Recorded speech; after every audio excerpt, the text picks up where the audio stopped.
Hey, this is Splash of Gas with Dave Weicker, a NASCAR podcast. The desert was heating up for the ARCA, Xfinity, and Cup cars as NASCAR heads to Phoenix for the annual spring visit to the mile track that recently has been hosting the final race of the season for awarding the championships to the Truck Series, Xfinity, and Cup Series. Would the exciting finishes be a prelude to what will occur later this year? Storylines, ARCA. As the ARCA West and ARCA National Tour join forces for a combined race in Phoenix, Trevor Huddleston and Brendan Butterbean Queen are each winners in each of their series opening race. Kern for Huddleston and Daytona for Queen, who will grab the Phoenix ARCA win. Xfinity, RCR and Junior Motorsports drivers combine for the first 3 wins of the season. Will another team break through? Cup Series, how will Catherine Legg do as she is the first female to start a Cup Series race since Danica Patrick in 2018? And can Team Penske continue their dominance with winning championships and races in Phoenix? On NASCAR History Time, we go over the history of the Truck Series, Fast Davies bets, discussions with Dave, plus interview with ARCA West driver Eric Johnson Jr., plus so much more on this episode of Splash of Gas. As always, we are sponsored by Magical Travel with Dave, a.k.a. Disney Dave Weicker, my father. He'll be able to help you with your Disney and Universal vacation needs. He can be reached at DisneyDaveW@Verizon.net. Please make sure you follow Splash of Gas social medias for midweek and on-track updates.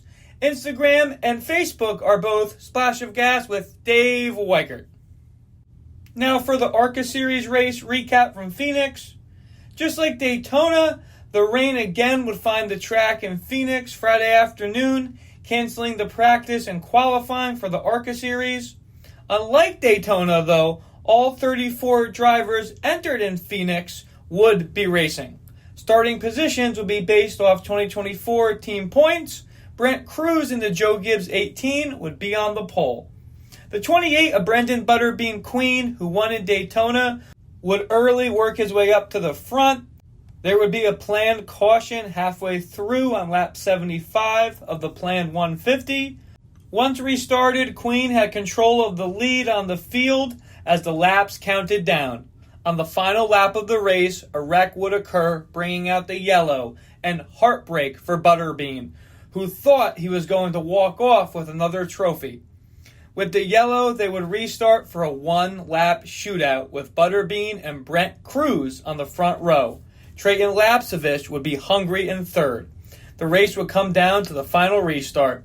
Lapsevich would dive deep on the inside as Cruz and Queen battled it out. They would make contact. Cruz would win the battle off turn 1. Butterbean wouldn't be able to catch Cruz, and Brent would go off with the win. Congrats to the Joe Gibbs ARCA team. Tough luck for Butterbean, but gets a second-place finish and still leads the ARCA national standings. With a joint race with ARCA West and ARCA, Trevor Huddleston leads the ARCA West standings with a 12th place finish.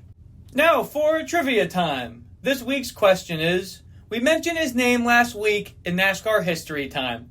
Who won the first NASCAR Cup Series race at Phoenix Raceway? Answer coming at the end. Now for the Xfinity recap. After qualifying wrapped up for the Xfinity cars, Alex Bowman, full-time Cup driver, who would be jumping back in the Xfinity seat in the 17 for Hendrick Motorsports, would be on the pole, and his first Xfinity pole in over 3,000 days. Stage 1 would be completely green. Bowman would be able to stay up front after controlling the lead from the pole, and Alex would go on to win the first stage. Bowman and Eric Amarola would be on the front row to start the second stage. An early yellow would fly for an axle issue from Anthony Alfredo. The next wreck would occur on the following restart when Austin Hill, who was running 7th, tried to take too much of a shortcut and hit the inside wall, sending him into the field, taking out Sheldon Creed and Dean Thompson. This would lead into some exciting racing between Bowman, Amarola, and Justin Allgaier. With 7 laps to go in Stage 2, Allgaier would pass Almirola for the lead and go on to win the second stage. Early in the third stage, Almirola and Allgaier would each take turns with the lead, with Allgaier taking the lead back on lap 146. A lap later, the yellow would fly for a crash involving Dawson Cram. On the following restart, Bowman and Allgaier would battle up front. Justin would get by and start to build up his margin on the field. With over a second lead on the field with 4 laps to go, more heartbreak at Phoenix, this time for Allgaier. A Nick Let spin would put the race into overtime. This would make for an exciting finish. On the first lap of overtime, Bowman would make an exciting pass through Allgaier and Brandon Jones, allowing Almirola to get past for second. On the final turn, Eric Almirola had the inside on Bowman. Eric would get loose for a second going into Bowman, but that would save the lead for Eric, giving him another Xfinity win. Moving right along to the big one, the Cup Series recap. One of the storylines going into the Cup Series race in Phoenix was that Goodyear will allow 2 different tire options for this race. Teams will have 6 sets of primary tires, plus the set they qualified with.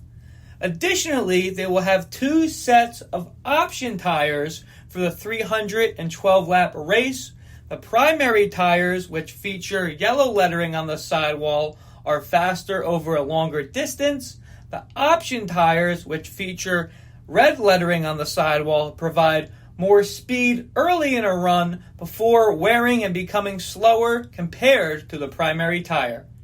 After qualifying, the 24 William Byron would be on the pole and lead the pack to green, followed by Joey Logano. Yellow would fly on lap 5 for a Catherine Legg spin. She would be able to continue. More carnage would occur shortly after with an incident involving Noah Gragson, Cole Custer, Zane Smith, and Ricky Stenhouse. On the ensuing restart, Joey Logano would be penalized for going below the yellow line too soon and have to serve a pit road pass-through, losing the lead position.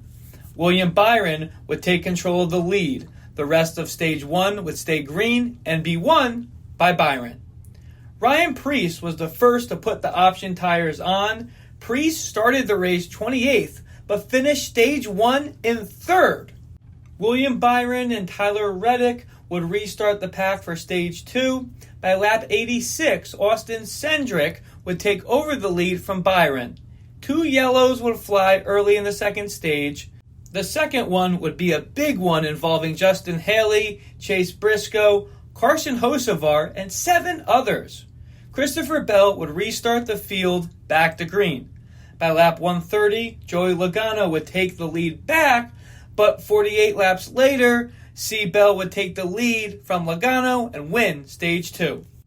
To start the third and final stage, Joey Logano would take control of the lead. The yellow flag would fly for an incident on lap 216 involving Catherine Legg and Daniel Suarez. Christopher Bell would get the jump on the restart over Tyler Reddick. 12 laps later, after surging on the option tires, Ryan Preece would take the lead from Bell.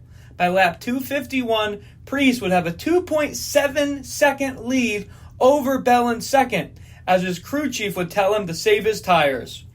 After 2 yellows for Bubba Wallace hitting the wall and for Ryan Blaney's engine expiring, the field would restart with 17 laps to go.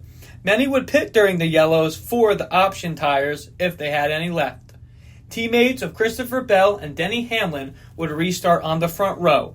Bell would get the edge and start to make a half-second gap over Hamlin by lap 301. With 7 laps to go, Ty Gibbs would hit the wall, bringing out the yellow flag again, and the pack would restart with 2 laps to go.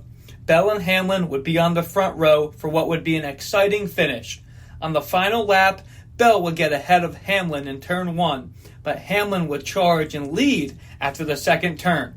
Christopher is able to get on the inside of the exit of turn 4 and edges out Denny Hamlin for the lead. This would be Christopher Bell's whopping 3rd win in a row. Congratulations to C. Bell and that Joe Gibbs number 20 team. well deserved. Quick look back at the predictions we made. ARCA went with Brendan Butterbean Queen, almost won, brings it home second. Xfinity, Eric Amarola wins with an overtime pass. Cup Series, Ryan Blaney, engine would blow up. Blaney would go on to finish 28th. Now for yellow flag, green flag. ARCA yellow, Isabella Robusto. Tough luck as her day ended early with an expired engine. She will still be up front again in those fast Venturini cars. Just bad luck on Friday. ARCA green, in his first ARCA Series race and first time ever being at Phoenix. We had him on the show last week. Trayton Lapsevich with a third place finish. Even had a chance to win at the end. Congratulations, Trayton. Xfinity yellow. For his first Xfinity start of the season, tough ending for a wreck with Dawson Cram. Hope better for him and hope to see him back in the seat soon. Xfinity green, Justin Allgaier. Even though his day ended with heartbreak, he dominated that race and just missed out with that overtime restart at the end. With Phoenix being the championship track, we predicted Justin to go back-to-back this year and get the Xfinity championship.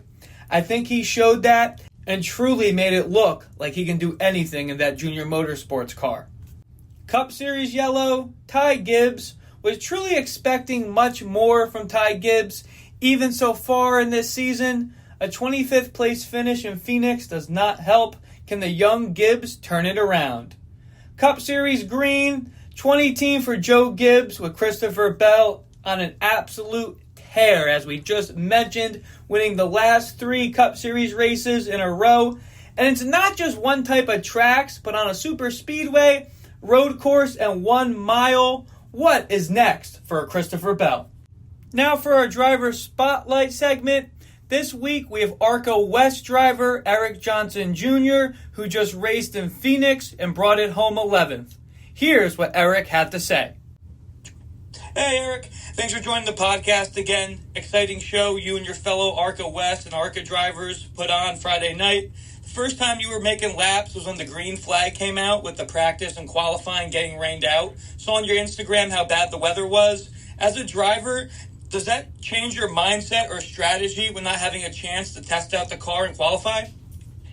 Yeah, going into that, obviously we were a little on edge, just trying to figure out what all was going to happen, and we were all trying to be our best weathermen that we could, obviously. But I felt pretty confident. We had quite a bit of sim time, and something my team and I do is try to get on there quite a bit before the races where they do have it available. I mean, we don't have anything crazy, but iRacing's a great tool, and so turned a couple hundred laps there, watched a lot of film, asked a lot of guys questions, and I felt like we were in a pretty good spot going into it. So obviously not ideal, especially for us smaller teams, where just a lot of big changes for our team going into this one. New driver for them, new motor package, just a lot of new things. I think practice could have definitely helped us. But overall, I felt like we made the best with what we had, that's for sure. Gotcha. 10-4. Thought Brendan was going to walk away with that one, with which then led to the thrilling one-lap shootout. Congratulations on the top 15 finish, bringing home 11th. How would you say your night went Friday, and what changes did your team make on the 2 competition cautions early and halfway through the race? Yeah, no, I appreciate it. We were obviously going in there green. You don't really know what you're getting into, so it takes a little bit to figure that out. But right off the get-go, we struggled being free all night long, and in that place, be a little frustrating being free just because your options are a little limited, but the track has so many tools for you to use, with the aprons and dog leg and all the different lines you can run around there, trying to manage our tools the best we could just to get to the halfway mark. That's really what we were doing there to the first half, just trying to conserve and make sure we had a piece there once we made an adjustment to get what we could there in the second half. And the team did their best to tighten us up. I think, coming back there's some things that we could do before we get to the track to help even that condition more, as we were just kind of sliding around there at the very end. But just tried to make the do with the best we could with the cards that were kind of dealt out there, and had a lot of great battles with some great guys out there. The Corey Day in the 77, Huddleston in the 50 right there, those last levels up restarts. That was a lot of fun. So, no, I appreciate it. Hopefully next time we go back there, we'll be up there in in the hunt with it. But I was definitely heartbroken for Brendan watching that one, looking back and seeing how close he was to really locking it up. Yeah, his car looked really dominant in those closing laps. A shame with the caution coming. And the same thing kind of happened with the Xfinity race as we saw yesterday too. But yeah, you mentioned the restarts. As we know, those Phoenix restarts can be pretty crazy. What was your really kind of main strategy going in? You mentioned your car got a little freer there at the end. How are you really attacking those at the end?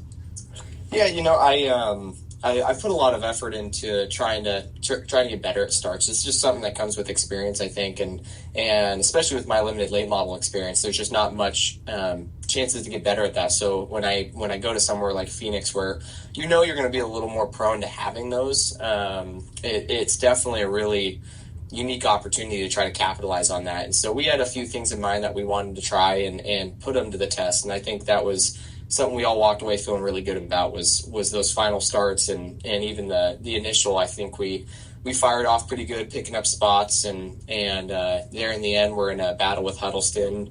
Just looking at the West guys, we could only capitalize so much, unfortunately, being the first car lap down, and to be the first one there by the end, coming to the checkered, passing Huddleston on the backstretch and keeping ourselves pretty clean. I was pretty happy with it. We had some struggles that was concerning leading up to that. We had a lapper get into us, unfortunately. So with the damage, we weren't really sure what we were going to have there, and dealing with just issues with the crush panel and fumes coming in. We were on the edge of wearing ourselves out, but happy the way things played out. Gotcha. Yeah, knowing that was a mix of ARCA and West and ARCA National cars was really paying attention to that battle of you and Trevor at the end. Was excited that you came on top there. I mean, that's points, right?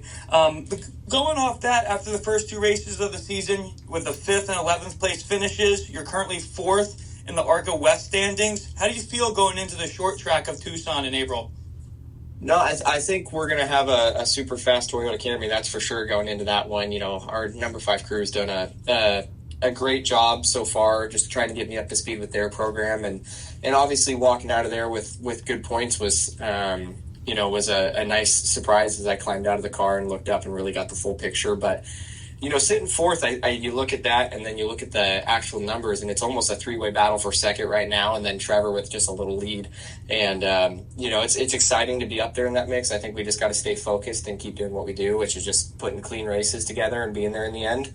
And then overall just working on speed. So fortunately we got down there and got to test at Tucson before the cutoff happened for ARCA, which I think is going to go a long way for us compared to some of these guys that haven't been there before. It was my first time there, and got to build a nice mental notebook. So I think going in we got a good game plan. Now it's just kind of have to go there and execute, right? So that's the fun part, but it's definitely a nice change of pace to be up there in the mix with these guys.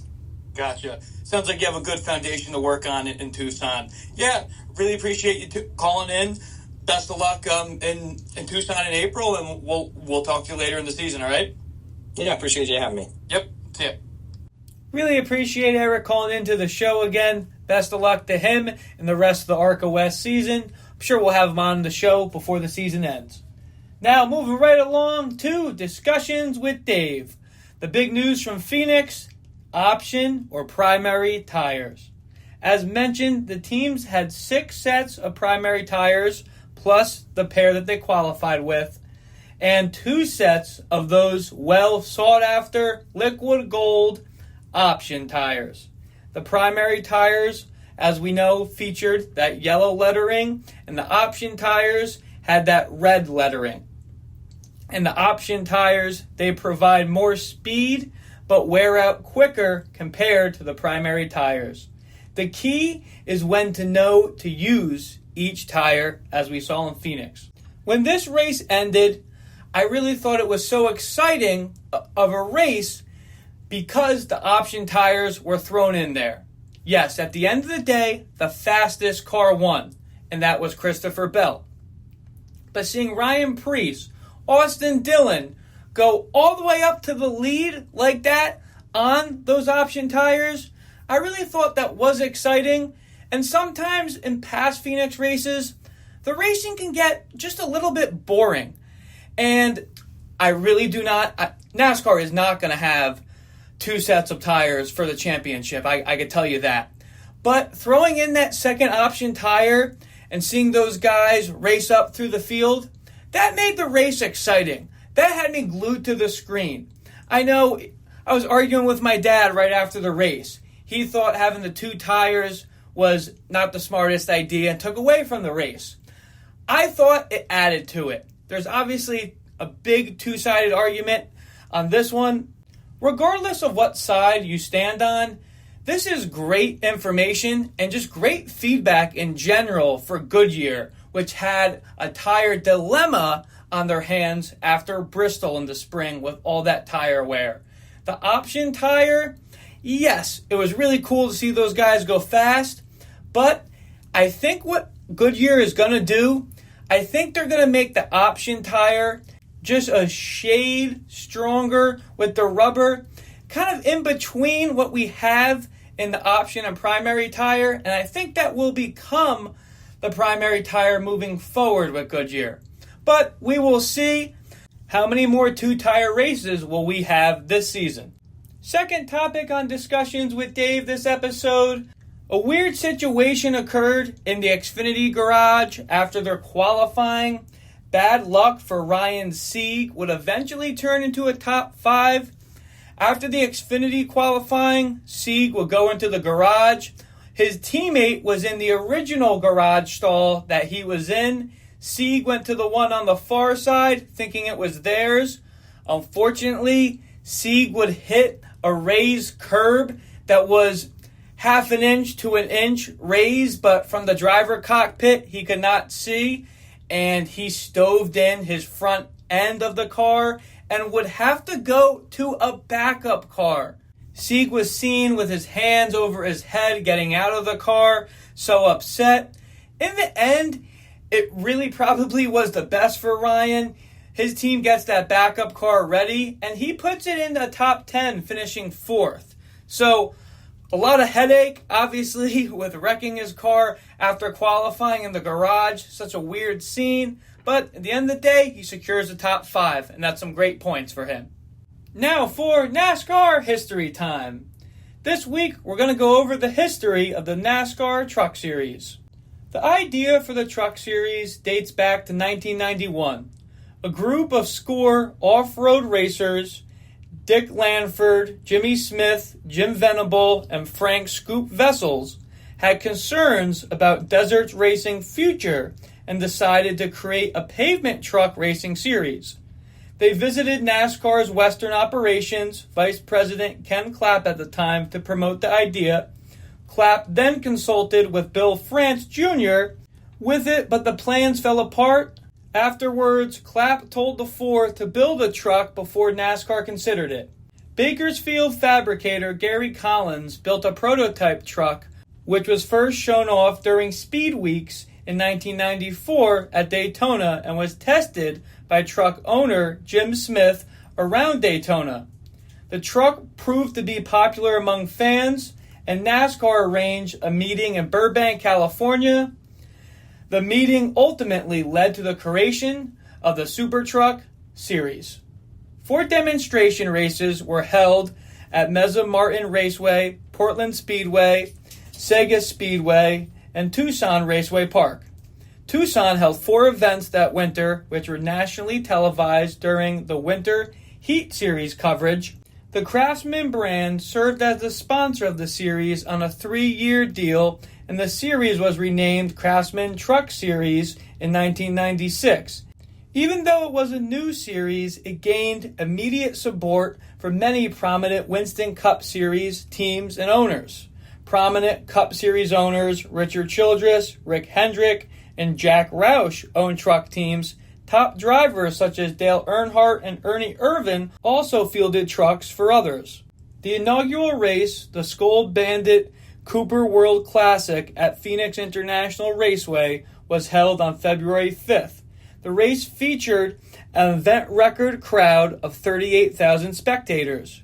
Concluded with an eventual series champion, Mike Skinner, holding off Cup Series veteran Terry Labonte to win. Only one team from the first season of that series, FDNY Racing, is still in the series today, currently. And that was this episode's edition of NASCAR History Time. Now for drivers to look out for Vegas Truck Series. Corey Heim, 2 top 5s with a 3rd and 4th place finishes in his 2 starts in Vegas. Look out, could it be Heim time? Chandler Smith has 1 win and 2 top 10s. He should be licking his chops to get back in victory lane and don't pass up on his teammate Lane Riggs. William Sawalich will be back in the truck for Tricon. Can he make it up front? Raja Karuth won this race last year. Can the Hendrick-sponsored driver repeat? Justin Haley will be back in the Spire 07 truck. We know his teammate Karuth can get it done in Phoenix. Haley has 1 top 3 finish in Vegas in the trucks. Could it be Haley's day? Xfinity. The last 3 Xfinity winners from Vegas have been from all 3 different auto manufacturers: Chevy, Toyota, and Ford. Expect both Haas drivers of Sam Mayer and Sheldon Creed to be up front. Justin Allgaier should be sitting up front. Additionally, can Eric Almirola may get back-to-back wins in that Joe Gibbs Racing equipment, which we know is fast? Or can rookie Connor Zilisch break through on an oval? Lastly, don't forget the always sneaky Richard Childress Racing cars of Austin Hill and Jesse Love. Drivers to look out for Vegas Cup Series. Going into the first non-super speedway half mile in Vegas, a lot of Cup Series drivers will be biting at the bit to break through at this one.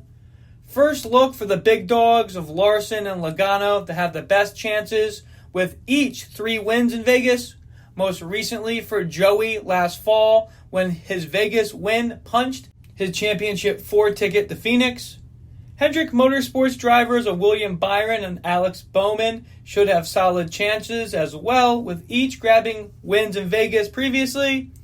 Can Christopher Bell make it 4 in a row, or could his JGR teammate of Denny Hamlin steal the showgirls? Another Toyota to look out for will be Tyler Reddick in the 2311 machine. Now for Fast Davies bets. Truck Series, Vegas. Top 3 for Lane Riggs is plus 275. Think Lane should be up front. Xfinity, Sheldon Creed is plus 800 to win. Not a bad one. Warning, parlay of the week. Sheldon Creed to win and Eric Almirola to get a top 3 is plus 1550. If you're feeling lucky, that could be the way to go. Cup Series, top 3 for Joey Logano is plus 300. He won this race in the fall. Now for Trivia Answer Time. This week's question is, we mentioned his name last week in NASCAR History Time. Who won the first NASCAR Cup Series race at Phoenix Raceway? Answer is Alan Kawicki, getting his first win and starting the Polish victory lap. Now for the Vegas predictions. Truck Series. If Corey Heim is truly going to dominate this season, which I think he will, he should show that in Vegas on Friday. Give me Corey Heim. Xfinity, so many good options. Give me Sheldon Creed on getting his first Xfinity win in the Haas machine in Vegas. Cup Series, gonna take Kyle Larson. A fun 1.5 miles should be good for Kyle to get back in victory lane. That wraps up this week's episode of Splash of Gas. As always, we're sponsored by Magical Travel with Dave, a.k.a. Disney Dave Weichert, my father. He'll be able to help you with all your Disney and Universal vacation needs. He can be reached at DisneyDaveW@Verizon.net. Please make sure you follow all the Splash of Gas social medias for midweek and on-track updates. Instagram and Facebook are both Splash of Gas with Dave Weichert. Thank you so much for everybody tuning in. Enjoy the racing this weekend from Vegas. Splash of Gas out.